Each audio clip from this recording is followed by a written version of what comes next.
Mi concepción del diseño tiene que ver con dos elementos. Por un lado, la funcionalidad, la utilidad que pueda tener el diseño y, por otro lado, un elemento de atracción, de belleza, algo estético, ¿no? Una atracción que le da un plus al objeto que se identifica como tal. Dentro de lo que es el mundo del activismo, el diseño tiene tres principales funciones. Por una parte, lo que sería toda la cartelería, lo que sería carteles, panfletos, etcétera, que intentan atraer inmediatamente la imagen hacia el cartel, ¿no? Que veas el cartel y que ese cartel te transmita algo inmediatamente, ¿no? O que la octavilla sea una octavilla que no la cojas y la tires, sino que te quedes mirándola porque tiene un cierto diseño o porque ha ganado en diseño, no es simplemente una hoja de papel con letras, sino que se busca. Y luego el diseño en lo que es el activismo, sobre todo en el último tiempo, ha pasado, desde el 15M, ha pasado de lo que era el diseño de las banderas, bandera comunista, la hoz y el martillo, ¿no? Bueno, hemos pasado a un diseño más personal y que define un poco más las líneas, digamos, de cada movimiento. Por ejemplo, la PA utiliza camisetas verdes, la gente de enseñanza camisetas amarillas y nosotros los rayoflautas los chalecos amarillos, estos reflectantes. Yo quiero decir que a mí el diseño del chaleco amarillo me parece feo, no aporta la función estética, pero sí tiene la funcionalidad de atraer inmediatamente la atención. Se consigue el efecto de ver, de ser visualizado, ¿no? De salir. Si habláramos, por ejemplo, de publicidad, yo diría que uno de los problemas que tienes cuando entras en una gran área, en una superficie, y te enfrentas a los congelados o te enfrentas a los yogures, pues tienes 18.000, ¿no? Es decir, ¿cómo extraes cuál es el bueno o no? Tener algo llamativo, hacer que resalte sobre los demás yogures todos de blanco y de pronto mi yogur es azul. Entonces yo quizá me fije más en este yogur azul, ¿no? En definitiva, lo que se pretende es destacar dentro del marco general de los productos que podría haber, ¿no? Esa es labor de un publicista que tiene que ver con otro tipo de planteamiento del diseño que, como antes he dicho, tiene más que ver con el impacto, pero el impacto que tiene que ser para que compres y por lo tanto es un impacto más dirigido, ¿no? Que no el otro que no te obliga a comprar la PAC o los yayoflautas, ¿no? Sino simplemente que los veas, ¿no? Crear conciencia tiene que ver también con el hecho de ser visualizado. Un diseño, tanto si fuera textil, como si fuera diseño industrial, como si es diseño urbanístico, tiene que pensar en las personas antes que nada. Por lo tanto, el sentido de utilidad y de prestación de servicio del diseño es obligatoriamente centrado en el ser humano.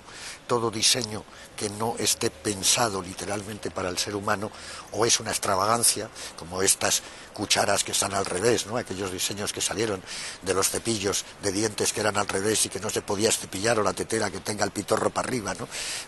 Es decir, estos eran boutades, ¿no? Que se dice, pero realmente no servían para gran cosa. Entonces no es un diseño útil. Por lo tanto, el elemento de utilidad en el diseño es básico.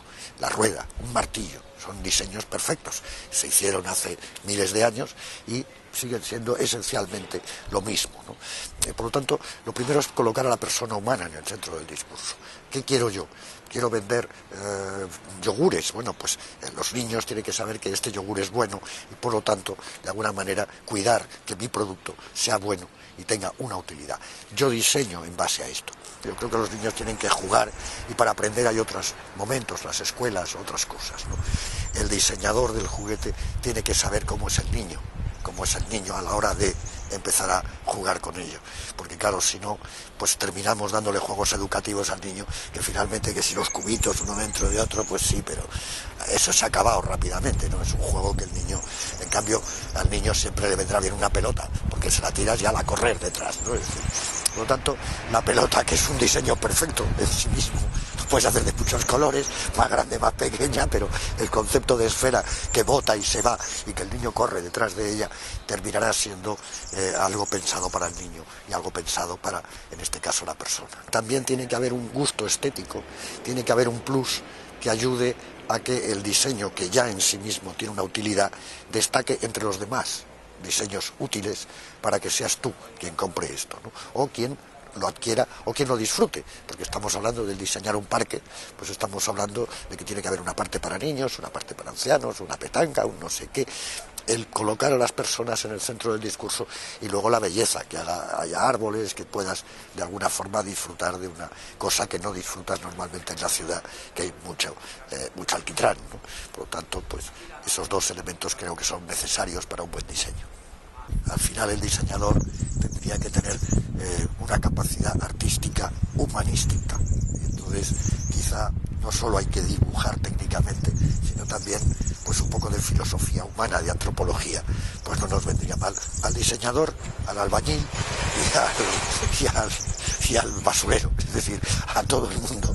No nos vendría mal un poco de todo esto. En eso el diseñador no es distinto de una otra profesión. El diseñador tiene esencialmente, como todos nosotros, una labor social, y en esa labor social hay que empeñar parte de tu pensamiento y de tu capacidad artística, ¿no?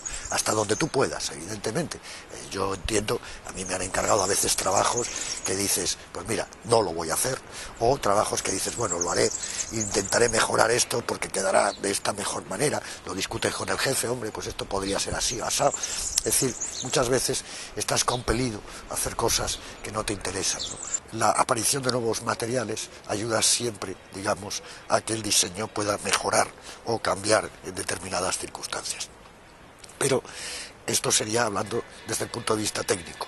Y luego está la creatividad, porque claro, vuelvo a repetir, creo que el diseñador tiene algo que ver con el artista y con el creador. Y por lo tanto, bueno, pues hay creadores buenos, hay creadores menos buenos y hay creadores muy malos. ¿Por qué prolifera el mal diseño? Pues porque probablemente los diseñadores no piensan en estas dos circunstancias. Esto tiene que ser para las personas y esto tiene que tener una característica de lo estético. Y por lo tanto, yo voy a hacer una barbaridad, pero no me importa, porque yo, o al revés, voy a hacer una cosa muy bonita, pero que luego cuesta muchísimo de mantener, como, por ejemplo, el Guggenheim. En el Guggenheim no se adquiere el objetivo final de un museo, que es tener obras de arte dentro que la gente va a ver. Aquí la gente va a ver el museo, va a ver el edificio. Y da igual lo que haya dentro. De hecho, las colecciones que no quiere la Guggenheim en sus grandes centros los traslada aquí, porque no importa lo que haya dentro en realidad, tú vas a ver el edificio. También hay que recordar que dentro del arte hay un feísmo, ¿no? Es decir, hay un feísmo que Arquimboldo, por ejemplo, con sus pinturas de frutas, de caras de gente hechas de frutas, que a mí siempre me han parecido inquietantes, es muy feo, pero sin embargo es muy famoso, ¿no? Y por lo tanto, pues tiene su impacto a veces, ¿no? Hasta el mal diseño puede tener su impacto, ¿no? Vamos a hablar de un mal diseño, vamos a hablar del fracaso del diseño, pues hablemos del Titanic. El Titanic, por necesidades de diseño, llevaba menos barcas de las necesarias y además los compartimientos estancos no eran estancos. Y por lo tanto no se había pensado en la seguridad de las personas a la hora de hacer este barco. Se había pensado en la velocidad, se había pensado en batir el récord, se había pensado en el más grande, en el más potente, pero no se había pensado en las 1.800 personas que iban a ir en ese barco. Por lo tanto, yo creo que ese es un ejemplo de horrible diseño. ¿Por qué? Porque lleva al fracaso, y no solo lleva al fracaso, sino que lleva al desastre. Se construyen las ciudades no tanto basadas en las necesidades puramente de la población, sino en las necesidades del sistema.